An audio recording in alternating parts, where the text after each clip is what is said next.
The Korean billionaire CEO hated black women but accepted one blind date. She changed his life forever. Jae-hoon Kim, a name that commanded respect across the gleaming skyscrapers of Seoul. A tech prodigy who built Quantum Sphere, Korea's largest AI corporation, from nothing but raw ambition and ruthless determination. The kind of man whose footsteps echoed through boardrooms before he even entered them. A billionaire at 35 with the world at his feet and ice in his veins. But beneath that polished exterior, beneath the custom suits and calculated smiles, Jae-hoon Kim harbored a hatred so deeply ingrained that he never questioned it. Black women. He didn't hire them, didn't promote them, didn't acknowledge their applications, didn't even look them in the eye when they crossed his path at international conferences. It wasn't something he announced at quarterly meetings or included in company policy. It was simply understood. His executive team, all Korean men, all graduates of the same 3 universities, knew better than to bring him resumes with certain names or photos attached. His HR department had its unwritten instructions. His personal assistant had standing orders to decline meeting requests from certain organizations focused on diversity. "We maintain a certain corporate culture here," he'd say when pressed. "It's about compatibility, cohesion." Words that sounded reasonable but masked the ugliness underneath. The prejudice was a family inheritance, passed down like the vintage watch on his wrist. His grandfather, who lost everything in the war, blamed American soldiers for corrupting Korean society. His father, who rebuilt the family fortune, spoke of preserving Korean values whenever he saw interracial couples on television. Jae-hoon absorbed these lessons without questioning them, let them seep into his worldview until they became invisible to him, as essential and unnoticed as oxygen. Hello viewers, welcome to Noir Desires. Before we continue with this powerful story, let us know where you're watching from in the comments below. Don't forget to like this video and subscribe for more content like this. The board was getting restless. For all his business genius, Jae-hoon remained unmarried at 35. In Korean corporate culture, this represented instability. A CEO without a family was seen as unpredictable, lacking the necessary anchor that kept men from making rash decisions. The whispers had started at the last shareholders' meeting. Questions about succession planning, about the company's future, about whether Jae-hoon Kim was truly committed to Quantum Sphere's long-term vision. His younger sister, Min-ji, took matters into her own hands one rainy Tuesday morning, arriving unannounced at his penthouse office with determination in her eyes. "I've arranged a dinner for you this Friday," she announced, ignoring his scowl as she placed a file on his immaculate desk. "Her name is Susan Williams. She's brilliant, a neuroscientist with 3 patents already. Her research on neural networks could revolutionize your artificial intelligence division." Not interested. Jae-hoon didn't even open the file. He recognized the name. Not Korean. He could guess the rest. She graduated top of her class at Stanford. Did her postdoctoral work at Seoul National University. Speaks fluent Korean. Min-ji continued as if he hadn't spoken. "She's currently leading a research team at the Kim Institute. The same institute that rejected your acquisition offer last year." That caught his attention. The Kim Institute had technology Jae-hoon wanted. Needed even to stay ahead of his competitors. But they'd rebuffed his generous offer, choosing independence over his billions. "I don't care if she's discovered the secret to eternal life. I'm not interested," he said, sliding the file back across his desk. Min-ji's expression hardened. "The board is meeting next month to discuss leadership stability. I've heard rumors that Lee Sung-ho is gathering support to suggest a co-CEO arrangement." The threat landed like a physical blow.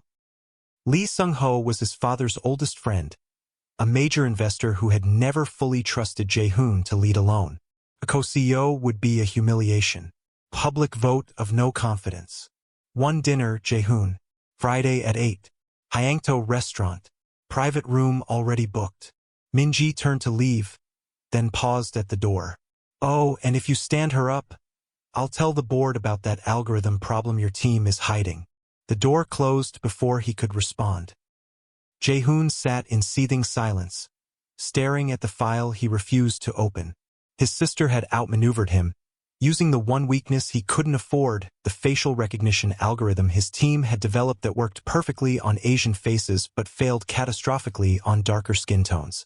A problem they'd been quietly trying to fix for months while still rolling out the technology to clients. If the board found out, one dinner, 2 hours of his life.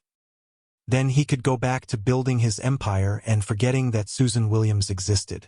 Friday arrived with merciless speed. Jae-hoon deliberately arrived 15 minutes late to Hyangto, one of Seoul's most exclusive restaurants. Being late established dominance set the tone. Let her know that her time was less valuable than his. The hostess recognized him immediately, bowing deeply before leading him to the private dining room. Susan Williams was already seated, reading something on a tablet, completely unconcerned by his tardiness. The first surprise. Most people, especially women meeting him for the first time, fidgeted, checked their phones, betrayed their nervousness. She looked up when he entered, her expression neutral, assessing. The second surprise was harder to ignore. She was striking. Not in the manufactured way of the women who usually occupied these private dining rooms, the actresses and models and daughters of business associates, who laughed too loudly at his jokes and asked carefully rehearsed questions about his success. Susan wore her natural hair in an elegant updo, her makeup minimal, her dark brown skin glowing under the restaurant's soft lighting.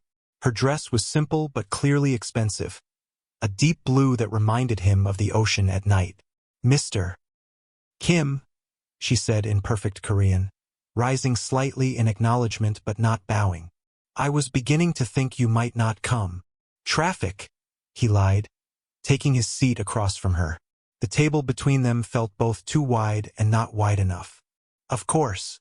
Her tone made it clear she knew he was lying and didn't care enough to challenge it. "Shall we order first? I've heard the chef's seafood tasting menu is exceptional." Jae-hoon gestured for the waiter, ordering for both of them without consultation. The seafood menu? Yes, and a bottle of wine that cost more than most people's monthly rent. A power move he'd perfected over years of business dinners. "I prefer the sunchai tasting menu, actually," Susan said to the waiter before he could leave. "And just water for me, thank you." She smiled at Jae-hoon, the challenge in her eyes unmistakable. "I don't drink alcohol when discussing potential business opportunities. Keeps the mind sharp." The waiter looked uncertainly between them. Jae-hoon felt a flash of anger, then, surprisingly, a reluctant spark of respect. Few people dared contradict him so openly. "The sunchai menu for the lady," he conceded. "And I'll have the same. Water as well." When the waiter left, an uncomfortable silence settled between them. Jae-hoon studied her more carefully now. She held herself with the quiet confidence of someone who knew her worth precisely and didn't need his validation to confirm it. It was unsettling. "Your sister speaks very highly of you," Susan said finally, though she neglected to mention your punctuality issues. "My sister talks too much," Jae-hoon replied. "And this isn't a business meeting. It's a misguided attempt at matchmaking that we're both enduring as a favor to her." Susan laughed, the sound genuine and unexpected. "Is that what this is? I was told this was about exploring collaboration between Quantum Sphere and my research team at the Kim Institute." Jae-hoon felt heat rise in his chest. Minji had manipulated them both, it seemed. "My apologies for the confusion. My sister has been concerned about my personal life, or lack thereof." "I see." Susan's expression shifted to something more guarded. "Well, this is awkward. I don't generally appreciate being tricked into blind dates, Mr. Kim. Especially not with men who are known for their specific preferences in hiring and social circles." The words hit like ice water. She knew. Of course she knew. His prejudices weren't as invisible as he pretended. "I assure you, I was equally misled," he said stiffly. "Then we have something in common already." Susan picked up her water glass. "Since we're here, we might as well make the best of it. Tell me about the facial recognition issues your team is having with diverse skin tones." That seems like something my lab could help with. Jae-hoon nearly choked on his water. Excuse me? Your algorithm is failing on darker skin. Industry gossip travels fast, Mr. Kim. And unlike your HR department, algorithms can't hide their biases behind corporate culture buzzwords. Her directness should have angered him. Instead, he found himself responding to the intellectual challenge in her eyes. The algorithm is functioning at 98.7% accuracy. For certain demographics, she countered. What's the rate for darker-skinned women? 60%? Lower. The actual number was 43%, but he wasn't about to admit that. We're making adjustments. With an all-Korean development team who have limited experience with global diversity, good luck with that approach. The first course arrived, momentarily pausing their verbal sparring. Jae-hoon used the interruption to regroup, to remind himself who he was. One of the most powerful men in Asian tech, not some graduate student to be lectured on diversity issues. My team is among the best in the world, he said after the server left. Your team is among the most homogeneous in the world, Susan corrected. And that's limiting your technology and your market reach. She took a bite of her food, closing her eyes briefly in appreciation. This is excellent, by the way.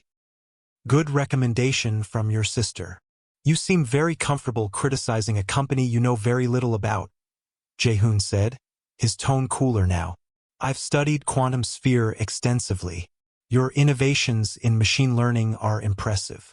Your applications in medical diagnostics could save millions of lives. She paused, meeting his eyes directly. But you have blind spots, Mr. Kim. Expensive ones. And you think you're the one to fix them? He couldn't keep the skepticism from his voice. My team already has. She pulled out her phone, opened an email, and slid it across the table.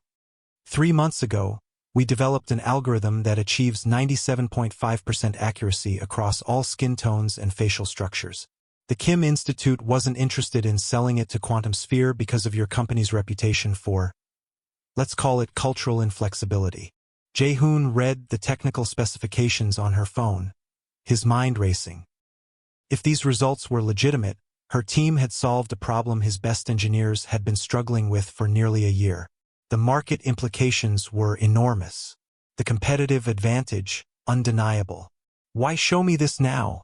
He asked, sliding the phone back. Because I believe in the potential of your technology to do good in the world. And because artificial barriers, whether in algorithms or in corporate cultures, ultimately harm everyone. The conversation shifted then, becoming more technical.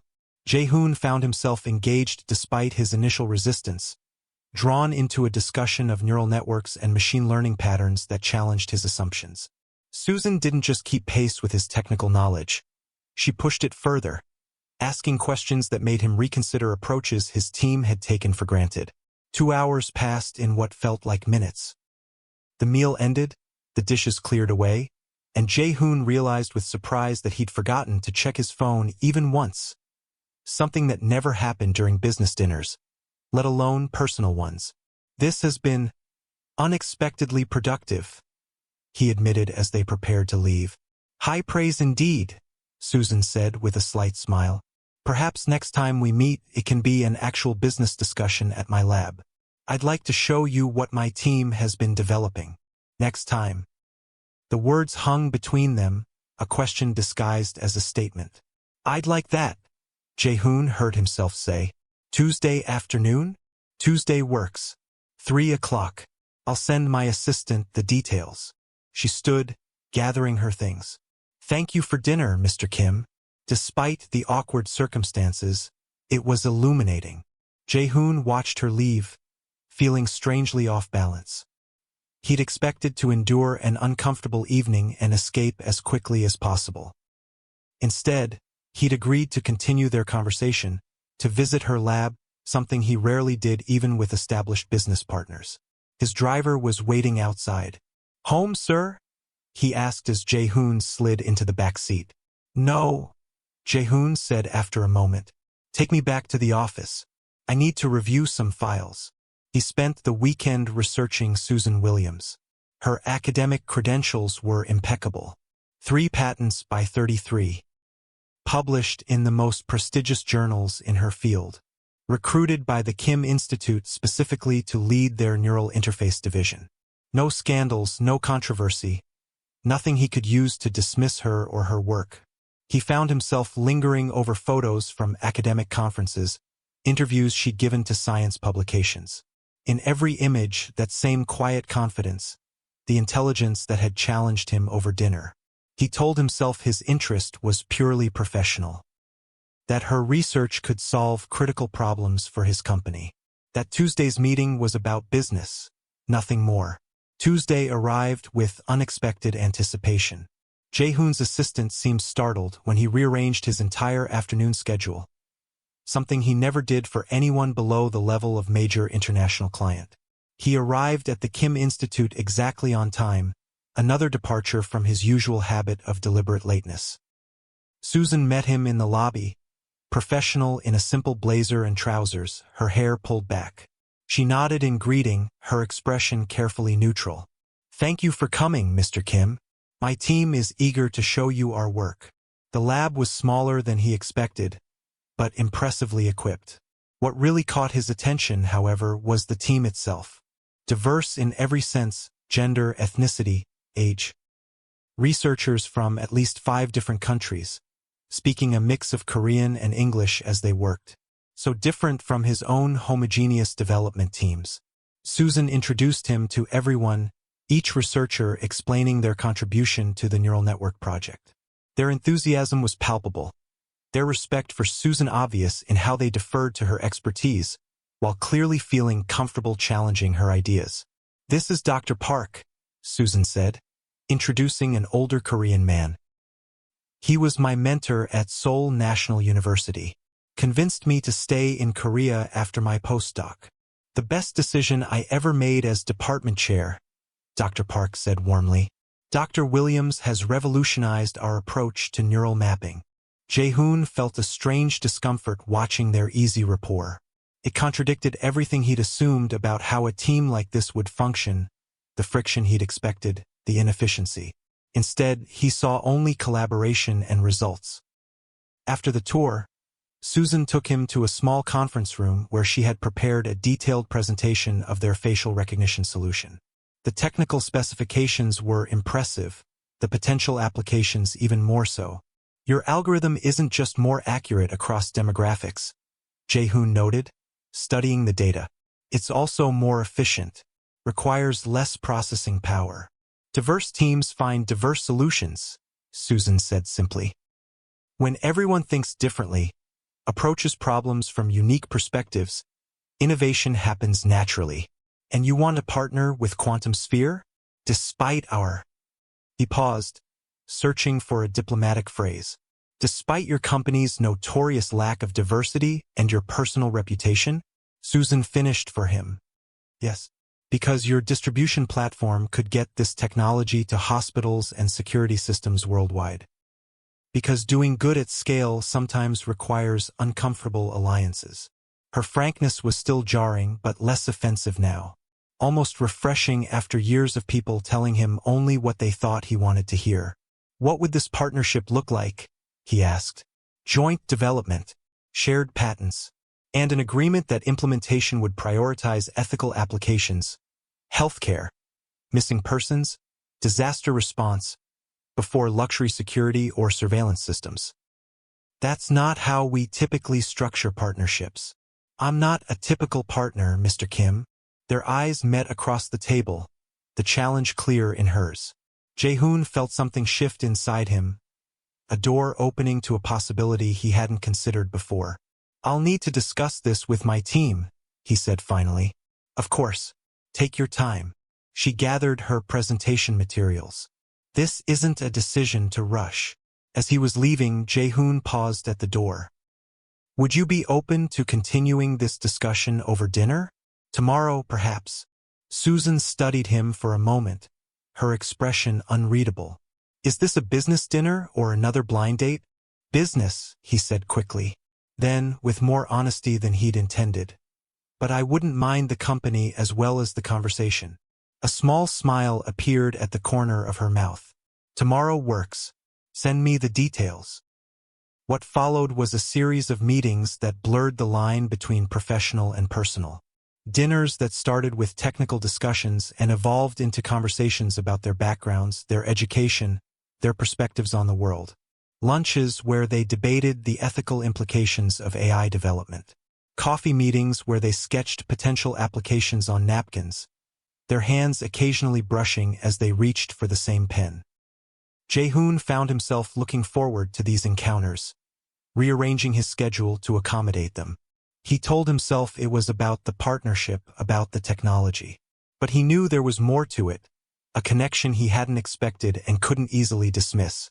A month into their professional relationship, Susan invited him to observe a practical application of their algorithm at Seoul National University Hospital. They were testing the facial recognition system in the pediatric oncology ward, using it to track minute changes in children's expressions to better assess pain levels when language barriers or developmental issues made self-reporting difficult. Jae-hoon watched as the system accurately read the discomfort in a young Nigerian child's face, alerting nurses to adjust pain medication before the child became distressed. He saw the relief in the parents' eyes when they realized their daughter's needs were being met without her having to vocalize her pain.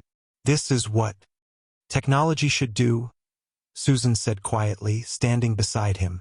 "Bridge gaps, solve real problems, make life better for everyone, not just those who look like the developers." Later that evening, as they walked through the hospital garden, Jae-hoon found himself telling Susan about his childhood, about his grandfather's bitterness, his father's rigid worldview, about growing up in a household where certain prejudices were simply accepted as truth. "Understanding where it comes from doesn't excuse it," Susan said. Her voice wasn't accusatory, just matter-of-fact. "I know," he admitted. "I never questioned it. Never had to. The world I built for myself never challenged me to think differently. Until now." Until now. The conversation marked a turning point. Jae-hoon began looking at his company, at himself with new eyes. He reviewed hiring patterns, promotion records, the homogeneity of his leadership team. The blindness of it struck him with growing discomfort. Then came the email from his chief technology officer. A potential merger with Vision Tech, a major competitor whose founder, Park Sung-min, was known for aggressive cost-cutting and exploitative labor practices, particularly in their overseas operations. The board was enthusiastic. The financial projections were impressive.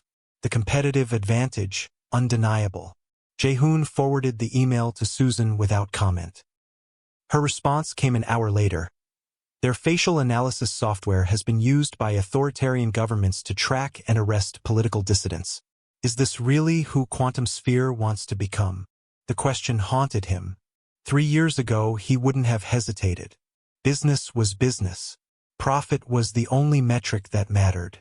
Now, he found himself researching Vision Tech's applications, discovering patterns of abuse he couldn't ignore. When he expressed concerns at the preliminary board meeting, the reaction was immediate and negative. "This is business, not charity," Park Sung-min said dismissively. "If we don't develop these applications, our competitors will. At least our shareholders benefit." "Besides," added Lee Sung-ho, the board member who had threatened to push for a co-CEO, "these ethical concerns seem very new for you, Jae-hoon. One might wonder about outside influences affecting your judgment." The implication was clear. His relationship with Susan, still professional but increasingly personal, had not gone unnoticed.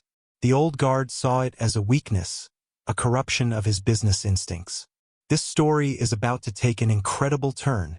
Make sure you've subscribed to Noir Desires and turned on notifications so you never miss our uploads. Are you Team Jae-hoon or Team Board of Directors? Let us know in the comments. The merger vote was scheduled for the following month. Jae-hoon threw himself into research, building a case against the partnership based on long-term brand damage and regulatory risks. But behind closed doors, he knew most of the board had already decided. They saw the ethical concerns as sentimental, irrelevant to the bottom line. 2 weeks before the vote, Vision Tech was implicated in a major scandal. Their facial recognition software had misidentified 3 black men as suspects in a terrorism case, leading to their wrongful arrest and detention for 9 days. The men were suing, and investigations revealed that Vision Tech had known about the racial bias in their algorithm, but deployed the software anyway, considering the error rate acceptable for their business model. Jae-hoon called an emergency board meeting. He arrived with a comprehensive presentation, not just on the Vision Tech scandal, but on the broader implications for quantum sphere. "Gentlemen," he began, looking around the table at the faces of men who had known him since childhood, who had watched him build this company. "Today we face a choice that will define who we are for decades to come." His presentation was meticulous. The financial implications of the Vision Tech scandal. The regulatory backlash already building in Europe and America. The market shift toward ethical AI, and the premium consumers were beginning to pay for technology they could trust. But beyond the business case, he continued, there is a moral one. The technology we develop shapes the world. It can reinforce existing prejudices or help overcome them. It can exploit vulnerable populations or protect them. Lee Sung-ho interrupted, his voice cold. "This sounds like something your new consultant might say. Perhaps Dr. Williams should be giving this presentation instead." Jae-hoon met his gaze steadily. "Dr. Williams helped me see something I was blind to. But this presentation, this position, is mine. As is this company. A company you seem willing to weaken for the sake of abstract principles," Park Sung-min countered. "The merger with Vision Tech would increase our market value by at least 30%. Their government contracts alone." "Their government contracts are precisely the problem," Jae-hoon cut in. "I won't build a company that profits from oppression. That's not the legacy I want." The meeting devolved into heated argument. Old accusations surfaced about Jae-hoon's leadership, about his changing priorities, about Susan's influence. When it was clear he couldn't sway them, Jae-hoon made a decision that would change everything. "Gentlemen, the vote will proceed next week as scheduled. But I want to be clear about one thing. If Quantum Sphere chooses to merge with Vision Tech, I will step down as CEO." The room fell silent. His threat carried weight. Jae-hoon wasn't just the CEO. He remained the largest single shareholder. His departure would send shock waves through the market, potentially tanking the very stock value the merger was meant to enhance.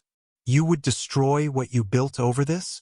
Lee Sung-ho asked incredulously.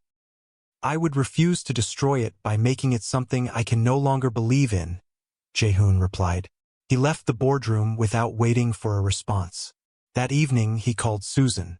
"I may have just ended my career," he told her, his voice strangely calm. "Tell me," she said simply. He explained the ultimatum, the likely fallout, the uncertain future ahead. "Are you sure about this?" she asked when he finished. "This company is your life's work. I'm sure that I can't lead Quantum Sphere down the path they want to take. And I'm sure that I wouldn't have seen that 6 months ago." He paused. "Before I met you, Jae-hoon. I'm not blaming you," he clarified quickly. "I'm thanking you for making me see beyond my own narrow perspective, for challenging me to be better." The silence stretched between them, full of unspoken emotions. "Come over," she said finally. "Not to discuss business. Just come over." That night changed everything. Sitting in Susan's small apartment, surrounded by her books and research papers, and the simple beauty of a life dedicated to making a difference, Jae-hoon felt a clarity he'd never experienced in his minimalist penthouse or sleek office. "I don't know who I am without Quantum Sphere," he admitted. "I built my entire identity around that company." "Maybe that's the problem," Susan suggested gently. "You're not just a CEO. You're a person, with values and choices and the capacity to grow." When he kissed her, it felt like the most natural thing in the world, like a door opening to a room he hadn't known existed. The week before the board vote was chaos.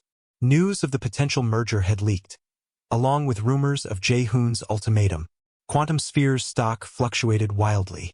Business publications ran speculative pieces about his leadership, his relationship with Susan, his apparent ethical awakening.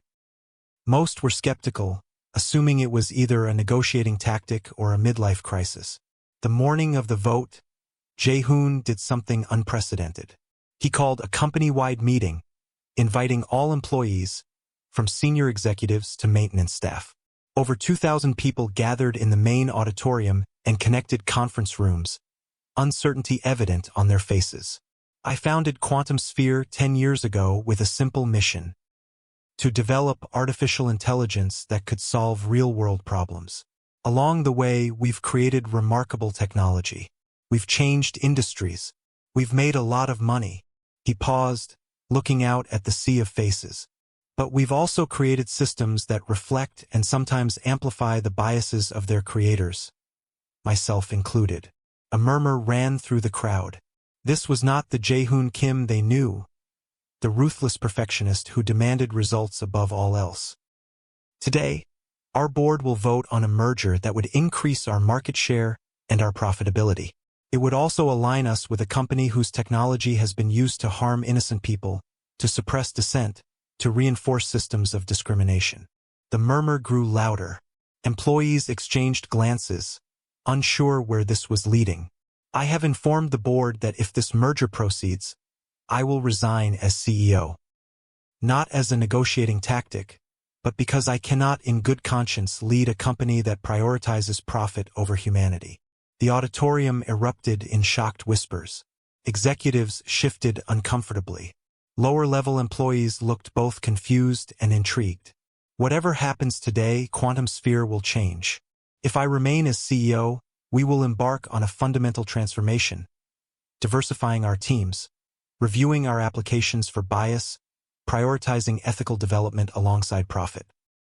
If I leave, he shrugged, a gesture of unexpected vulnerability from a man known for his certainty.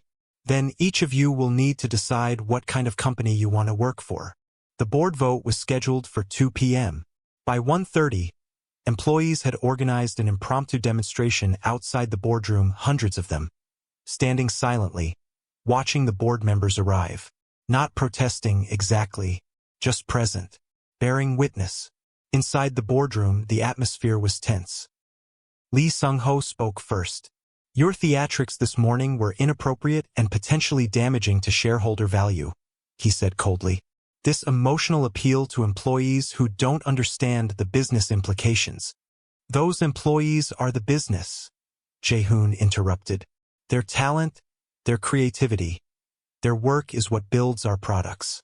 They deserve to know what kind of company they're building. The vote proceeded. 7 board members voted against the merger. 3 for it, including Lee Sung-ho and Park Sung-min. Jae-hoon remained CEO, but the victory was just the beginning. The real challenge lay ahead, transforming a company culture built on his own biases and blind spots, creating something better, more inclusive, more ethical than what he had originally envisioned. The next morning, he called Susan. We need to talk about that partnership, he said. Not just for the facial recognition algorithm. For a complete ethical review of all our systems. A top-to-bottom transformation. Are you sure your board will support that? She asked. They'll support it or I'll replace them, he said simply. This isn't a minor course correction. It's a complete redefinition of who we are and what we stand for. The business media was merciless.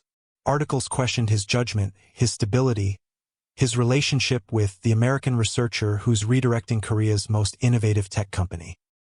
Stock analysts downgraded Quantum Sphere, predicting that its new ethical focus would hamper growth and limit government contracts.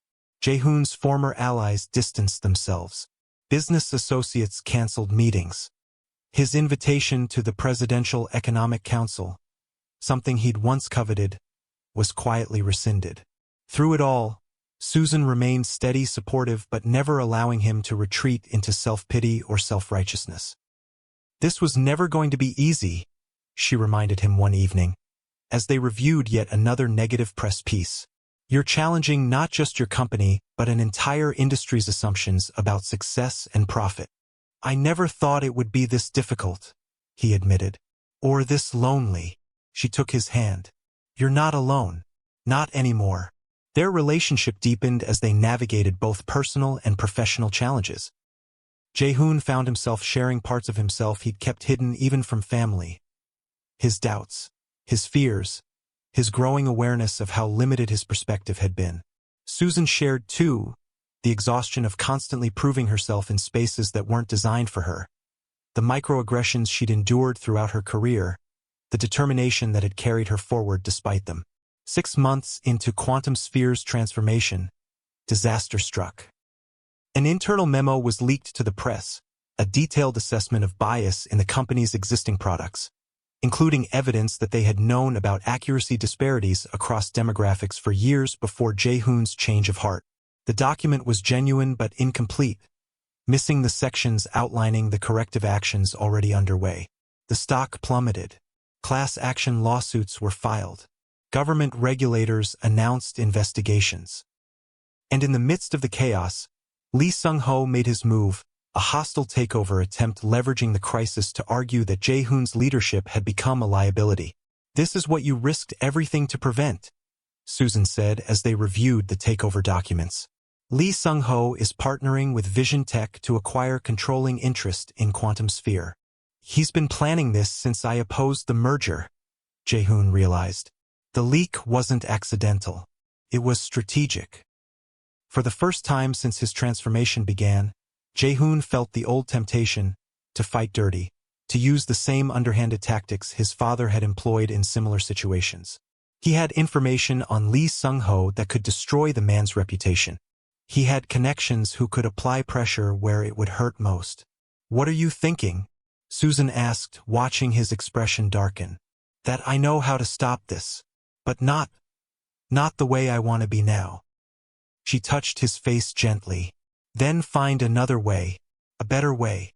The solution came from an unexpected source, the employees themselves. When word of the hostile takeover spread, a group of senior engineers approached Jae-hoon with a proposal: complete transparency. "Release everything," their spokesperson suggested. "The original assessments, the corrective measures, the internal debates, all of it. Show the world that we identified these problems and are actively fixing them, not hiding from them." "We'll be crucified," Jae-hoon objected. "The lawsuits will multiply." "Maybe at first," the engineer agreed. "But we'll be the first major AI company to voluntarily expose our flaws and commit to fixing them. That counts for something." It was risky, potentially catastrophic. But it aligned with the values Jae-hoon now espoused. Transparency, accountability, the courage to acknowledge mistakes and learn from them. The document release was comprehensive. Every flawed algorithm, every biased result, every internal email discussing the problems, but also every corrective measure, every revised model, every improvement made since Jae-hoon's epiphany. The initial reaction was brutal. More lawsuits, more investigations, more damning headlines. But something unexpected happened as well. Smaller tech companies reached out, sharing their own struggles with algorithmic bias. Academic researchers offered collaboration. Even some competitors acknowledged similar issues in their systems. A movement began to form, not around Jae-hoon specifically, but around the principle that technology companies had a responsibility to acknowledge and address the biases in their systems. That profit couldn't be the only metric that mattered. 3 weeks after the document release, as Lee Sung-ho's takeover bid gained momentum, Jae-hoon received an email from Zhang Wei, the CEO of China's largest AI corporation and Quantum Sphere's biggest competitor. "Your transparency has forced uncomfortable conversations in our boardroom," Zhang wrote. "We're finding similar issues in our systems. I would like to discuss potential collaboration on industry-wide standards for ethical AI development." Similar messages arrived from tech leaders across Asia, Europe, and America. Not all were supportive. Many criticized Jae-hoon's methods or questioned his motives, but all acknowledged that he had changed the conversation about AI ethics in a way that couldn't be ignored. The morning of the shareholder vote on Lee Sung-ho's takeover bid, Jae-hoon arrived at Quantum Sphere headquarters to find hundreds of people gathered outside. Employees, yes, but also students, researchers, even representatives from human rights organizations. They carried signs reading "Ethics Matter" and "AI for All," not just some. Inside, the atmosphere was tense but not hopeless. In the weeks since the document release, Quantum Sphere's stock had begun to stabilize. Several major institutional investors had publicly questioned whether Lee Sung-ho's vision, a return to profit above all thinking, really represented the future of AI development. Jae-hoon's presentation to the shareholders was unlike any he'd given before. No slick graphics, no aggressive projections, just honest assessment of where the company had been, where it was now, and where it could go. "We have a choice today," he concluded. "We can return to the comfortable blindness of the past, developing technology that works perfectly for some and fails catastrophically for others. Or we can lead the industry toward something better, AI that serves humanity in all its diversity. The second path is harder. It requires more work, more humility, more willingness to acknowledge our mistakes. But it is the only path that leads to technology worthy of the future we want to build." When the votes were counted, Lee Sung-ho's takeover bid had failed narrowly, but decisively. The shareholders had chosen Jae-hoon's vision, not because it promised higher short-term returns, but because they believed it represented the future of the industry. In the aftermath, Quantum Sphere emerged transformed, not just in its leadership and development practices, but in its fundamental mission. The partnership with Susan's team expanded into a new division focused exclusively on ethical AI applications, with priority given to healthcare, education, and environmental protection. The company's workforce diversified, slowly at first, then more rapidly as its reputation for inclusive practices spread. New perspectives brought new ideas, new approaches, new solutions to problems that had once seemed intractable. And through it all, Jae-hoon's relationship with Susan deepened. They navigated cultural differences, family expectations, public scrutiny, not always perfectly, but with growing understanding and commitment. 2 years after their first reluctant dinner, Jae-hoon proposed, not with grand gestures or expensive displays, but with simple honesty during a quiet evening at her apartment. "You changed everything," he told her. "How I see the world, how I see myself, what I believe is possible." "You changed yourself," she corrected gently. "I just showed you a different perspective." Their wedding was small by Korean standards but vibrant with the diversity of their combined worlds. Susan's family from America, Jae-hoon's relatives still. Adjusting to this unexpected turn in the family legacy, colleagues and friends from across the global tech community. Jae-hoon's mother, who had initially resisted the relationship, embraced Susan with tears in her eyes. "You've made him better," she whispered. "I didn't think anyone could." 5 years later, Quantum Sphere had become the industry leader in ethical AI development. Its facial recognition technology, now free from demographic bias, was transforming healthcare and disaster response worldwide. Its commitment to transparency had set new standards that competitors were forced to follow. And Jae-hoon himself had transformed from a man defined by prejudice and profit to a leader who understood that true innovation required diversity of thought, of experience, of perspective. On the 5th anniversary of the failed takeover attempt, Jae-hoon stood on stage at the Global Technology Ethics Conference, Susan beside him, their 3-year-old daughter watching from the front row with her grandmother. 5 years ago, I was forced to confront my own biases in the algorithms my company created and in the man I had become, he told the audience. That confrontation was painful. It cost me relationships, reputation, and nearly my company. But it gave me something far more valuable. The chance to build technology that serves humanity in all its complexity and diversity. He looked at his daughter, her beautiful brown skin, her curious eyes taking in everything. A child who would grow up in a world where technology recognized her face as easily as it recognized his. Where her ideas would be valued not despite her identity but because of the unique perspective it gave her. The easy path would have been to continue as I was, successful by conventional metrics, respected in traditional circles, blind to the harm I was causing. I'm grateful every day that a blind date I didn't want to attend led me to a woman who helped me see beyond my limitations. who challenged me to be better than I knew how to be. Susan squeezed his hand, her eyes bright with unshed tears. The work of creating ethical technology is never finished, Jae-hoon concluded. But it begins with the willingness to see every person as fully human, deserving of technology that serves their needs, recognizes their face, honors their dignity. That willingness changes everything. Our companies, our technologies, ourselves. As the audience rose in applause, Jae-hoon looked at his family, at the future he had nearly denied himself through prejudice and fear. A future richer, more complex, more beautiful than anything he could have imagined when he reluctantly agreed to that first blind date.